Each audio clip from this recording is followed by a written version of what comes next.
सरकार बदलते ही अतिक्रमणकारियों और भूमाफियाओं पर सख्त नजर आ रही है सरकार। वर्षों पहले शक्ति जिले में भूमाफियाओं के राजदार रहे पटवारी कुंज बिहारी बैसवाड़े को आखिरकार पुलिस ने बिलासपुर से किया गिरफ्तार।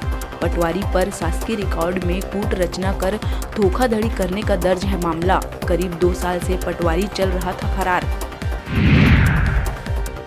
जगदलपुर से सटे ओडिशा के बोरीगुमा में हुआ भीषण सड़क हादसा, जिसमें 7 लोगों की हुई दर्दनाक मौत, वहीं 8 लोगों की हालत है नाजुक। ऑटो को तेज रफ्तार स्कॉर्पियो ने मारी टक्कर। ऑटो में सवार 15 में से 6 लोगों की हुई मौत, वहीं बाइक सवार एक व्यक्ति की भी गई जान। घटना के बाद मौके से स्कॉर्पियो चालक हो गया है फरार। घटना की जांच में जुटी है पुलिस।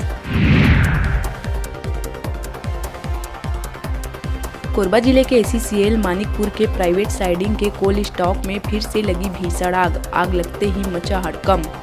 तो वहीं आग पर काबू पाने के प्रयास में जुटी है दमकल वाहन। बता दें कि कुछ दिनों पहले ही प्रबंधन की बड़ी लापरवाही से घटी थी आगजनी की घटना। इसके बावजूद हरकत में नहीं आया है प्रबंधन।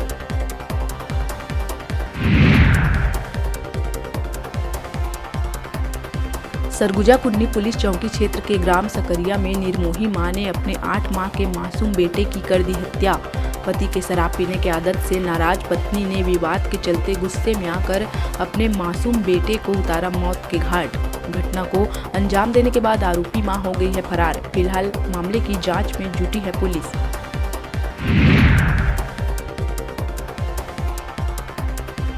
दक्षिण पूर्व मध्य रेलवे के बिलासपुर जोन से अयोध्या के लिए चलेगी 6 आस्था स्पेशल ट्रेनें। 31 जनवरी को गोंदिया से रवाना होगी पहली ट्रेन।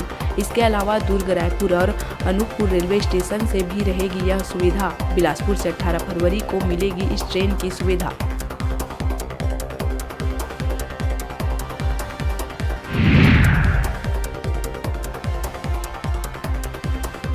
दुर्ग SSP रामगोपाल गर्ग ने थाना प्रभारी सहित SI और ASI का किया ट्रांसफर।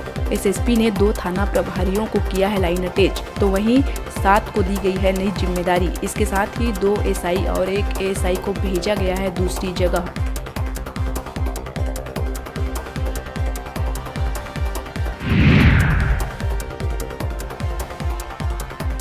कोरबा कटघोरा वन मंडल अंतर्गत ग्राम तिवर्ता में रहने वाले गुड़वाना गणतंत्र पार्टी के नेता के घर की बाड़ी में दिखा बारह उल्लू।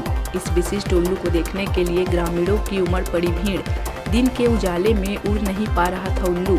उसकी देखरेख में पूरे दिन जुटे रहे ग्रामीण।